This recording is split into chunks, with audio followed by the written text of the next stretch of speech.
American football is a sport played by two teams of 11 players on a rectangular field with goalposts at each end. The offense, the team with control of the oval-shaped football, attempts to advance down the field by running with or passing the ball, while the team without control of the ball, the defense, aims to stop their advance and take control of the ball for themselves. The offense must advance at least 10 yards in 4 downs, or plays, or else they turn over the football to the opposing team. If they succeed, they are given a new set of 4 downs. Points are primarily scored by advancing the ball into the opposing team's end zone for a touchdown or kicking the ball through the opponent's goalposts for a field goal. The team with the most points at the end of a game wins. American football evolved in the United States, originating from the sport of rugby football. The first game of American football was played on November 6, 1869, between two college teams, Rutgers and Princeton, under rules based on the association football rules of the time. During the latter half of the 1870s, colleges playing association football switched to the rugby code, which allowed carrying the ball.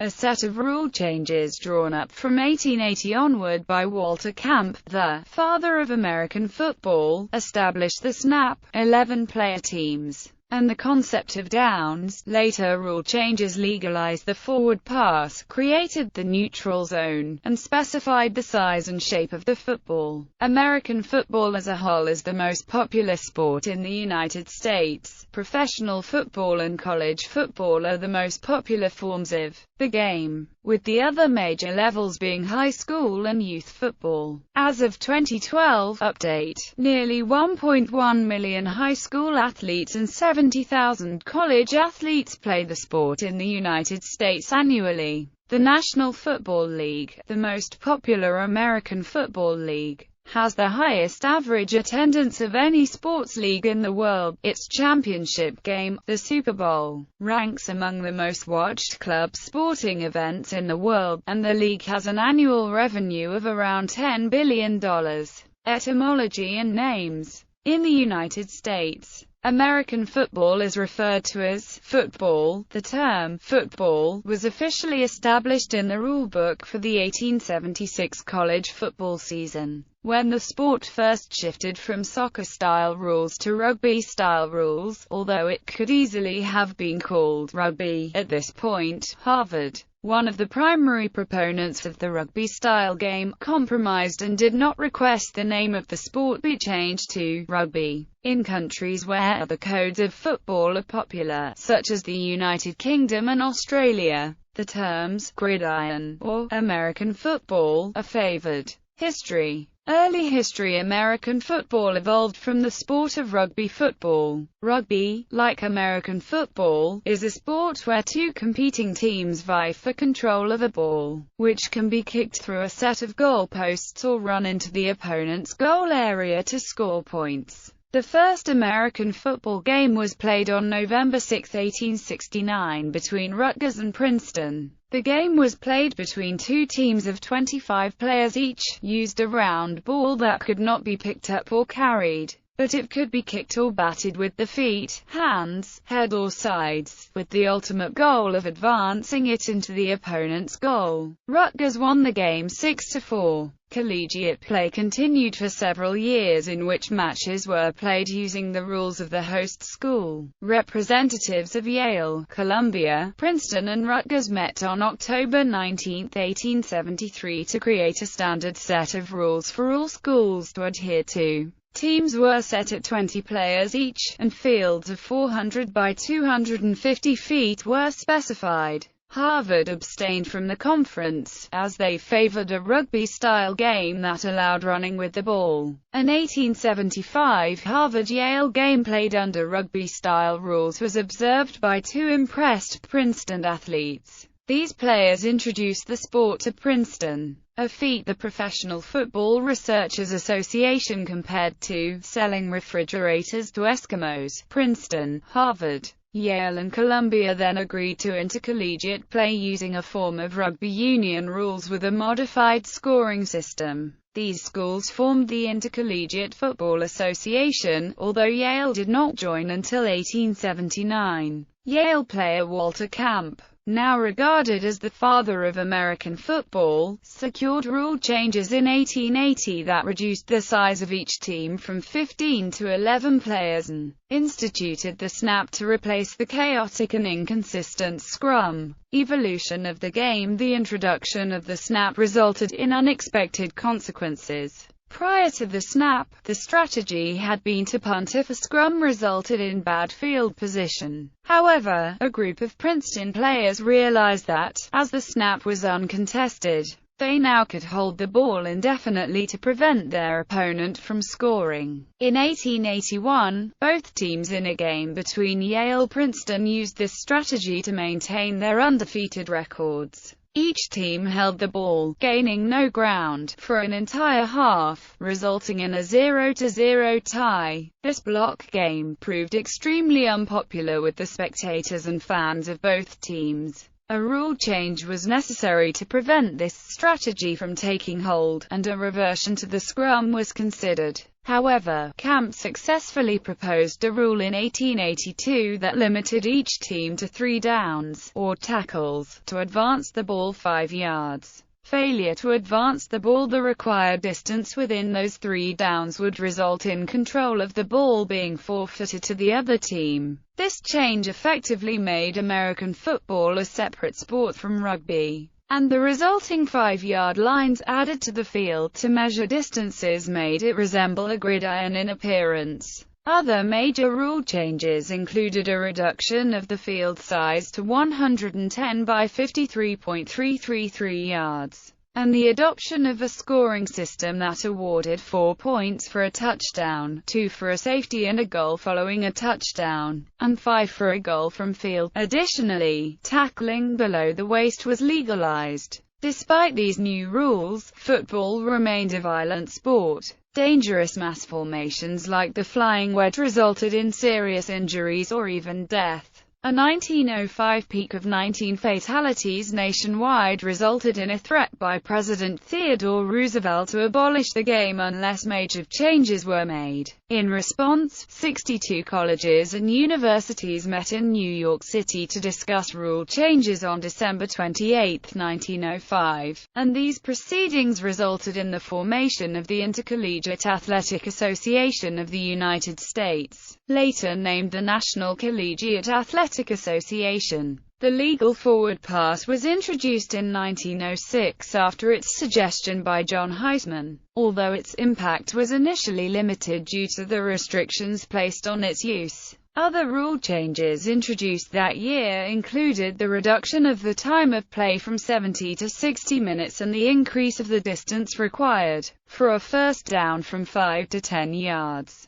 To reduce infighting and dirty play between teams, the neutral zone was created along the width of the football. Scoring was also adjusted. Field goals were lowered to 3 points in 1909 and touchdowns were raised to 6 points in 1912. The field was also reduced to 100 yards long, but 2 10-yard-long end zones were created, and teams were given 4 downs instead of 3 to advance the ball 10 yards. The roughing the passer penalty was implemented in 1914, and eligible players were first allowed to catch the ball anywhere on the field in 1918. The professional era. The first instance of professional play in American football was on November 12, 1892, when William "Pudge" Heffelfinger was paid $500 to play a game for the Allegheny Athletic Association in a match against the Pittsburgh Athletic Club. This is the first recorded instance of a player being paid to participate in a game of American football. Although many athletic clubs in the 1880s offered to help players attain employment, gave out trophies or watches that players would pawn for money, or paid double in expense money. Despite these extra benefits, the game had a strict sense of amateurism at the time, and direct payment to players was frowned upon, if not outright illegal. Over time, professional play became increasingly common, and with it came rising salaries and unpredictable player movement, as well as the illegal payment of college players who were still in school. The National Football League, a group of professional teams that was originally established in 1920 as the American Professional Football Association, aimed to solve these problems. This new league's stated goals included an end to bidding wars over players, prevention of the use of college players, and abolition of the practice of paying players to leave another team. By 1922, the NFL had established itself as the premier professional football league. The dominant form of football at the time was played at the collegiate level, but the upstart NFL received a boost to its legitimacy in 1925 when an NFL team, the Pottsville Maroons, defeated a team of Notre Dame All-Stars in an exhibition game. A greater emphasis on the passing game helped professional football to further distinguish itself from the college game during the late 1930s. Football in general became increasingly popular following the 1958 NFL Championship game, a match between the Baltimore Colts and the New York Giants that is still referred to as the greatest game ever played. The game, a 23-17 overtime victory by the Colts, was seen by millions of television viewers and had a major impact on the popularity of the sport. This, along with the innovations introduced by the new American Football League in the early 1960s, helped football to become the most popular sport in the United States by the mid-1960s. The rival American Football League arose in 1960 and challenged the NFL's dominance. The AFL began in relative obscurity but eventually thrived, with an initial television contract with the ABC network. The AFL's existence forced the conservative NFL to expand to Dallas and Minnesota in an attempt to destroy the new league. Meanwhile, the AFL introduced many new features to professional football in the United States. Official time on the scoreboard clock, rather than on a watch in the referee's pocket, as the NFL did, optional two-point conversions by pass or run after touchdowns, names on the jerseys of players, and several others,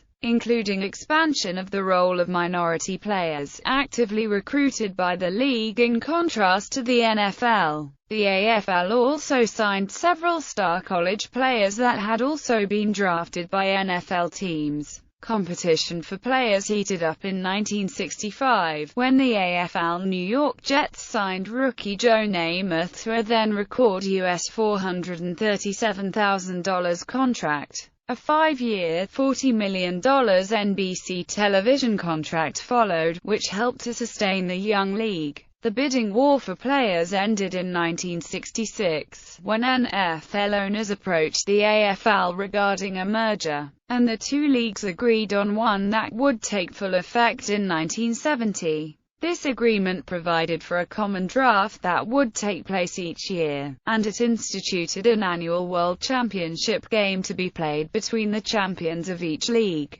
That game began play at the end of the 1966 season. Once the merger was completed, it was no longer a championship game between two leagues, and reverted to the NFL championship game, which came to be known as the Super Bowl. College football maintained a tradition of postseason bowl games. Each bowl game would be associated with a particular conference, and earning a spot in a bowl game was the reward for winning a conference. This arrangement was profitable, but it tended to prevent the two top-ranked teams from meeting in a true national championship game, as they would normally be committed to the bowl games of their respective conferences. Several systems have been used since 1992 to determine a national champion of college football. The first was the Bowl Coalition, in place from 1992 to 1994. This was replaced in 1995 by the Bowl Alliance, which gave way in 1997 to the Bowl Championship Series. The BCS arrangement proved to be controversial, and was replaced in 2014 by a 14 playoff system. Teams and positions. A football game is played between two teams of 11 players each. Playing with more on the field is punishable by a penalty. Teams may substitute any number of their players between downs. This platoon system replaced the original system, which featured limited substitution rules, and has resulted in teams utilizing specialized offensive, defensive and special teams squads. Individual players in a football game must be designated with a uniform number between 1 and 99. NFL teams are required to number their players by a league-approved numbering system, and any exceptions must be approved by the commissioner. NCAA and NFHS teams are strongly advised to number their offensive players according to a league-suggested numbering scheme. Offensive unit. The role of the offensive unit is to advance the football down the field with the ultimate goal of scoring a touchdown. The offensive team must line up in a legal formation before they can snap the ball. An offensive formation is considered illegal if there are more than 4 players in the backfield or fewer than 5 players numbered 50 to 79 on the offensive line. Players can temporarily line up in a position whose eligibility is different from what their number permits as long as they immediately report the change to the referee, who then informs the defensive team of the change. Neither team's players, with the exception of the snapper, are allowed to line up in or cross the neutral zone until the ball is snapped. Interior offensive linemen are not allowed to move until the snap of the ball. The main backfield positions are the quarterback, halfback, tailback and fullback. The quarterback is the leader of the offense. Either he or a coach calls the plays. Quarterbacks typically inform the rest of the offense of the play in the huddle before the team lines up. The quarterback lines up behind the center to take the snap and then hands the ball off, throws it or runs with it. The primary role of the halfback, also known as the tailback, is to carry the ball on running plays. Halfbacks may also serve as receivers. Fullbacks tend to be larger than halfbacks and function primarily as blockers, but they are sometimes used as runners in short yardage situations and often are not used in passing situations. The offensive line consists of several players whose primary function is to block members of the defensive line from tackling the ball carrier on running plays or sacking the quarterback on passing plays. The leader of the offensive line is the center, who is responsible for snapping the ball to the quarterback, blocking, and for making sure that the other linemen do their jobs during the play. On either side of the center are the guards, while tackles line up outside of the guards. The principal receivers are the wide receivers and the tight ends. Wide receivers line up on or near the line of scrimmage, split outside of the line. The main goal of the wide receiver is to catch passes thrown by the quarterback, but they may also function as decoys or as blockers during running plays. Tight ends line up outside of the tackles and function both as receivers and as blockers. Defensive unit. The role of the defense is to prevent the offense from scoring by tackling the ball carrier or by forcing turnovers. The defensive line consists of defensive ends and defensive tackles. Defensive ends line up on the ends of the line, while defensive tackles line up inside, between the defensive ends. The primary responsibilities of defensive ends and defensive tackles is to stop running plays on the outside and inside, respectively, to pressure the quarterback on passing plays, and to occupy the line so that the linebackers can break through. Linebackers line up behind the defensive line but in front of the defensive backfield. They are divided into 2 types: middle linebackers and outside linebackers. Linebackers are the defensive leaders and call the defensive plays. Their diverse roles include defending the runs, pressuring the quarterback, and guarding backs, wide receivers and tight ends in the passing game. The defensive backfield, often called the secondary, consists of cornerbacks and safeties. Safeties are themselves divided into free safeties and strong safeties.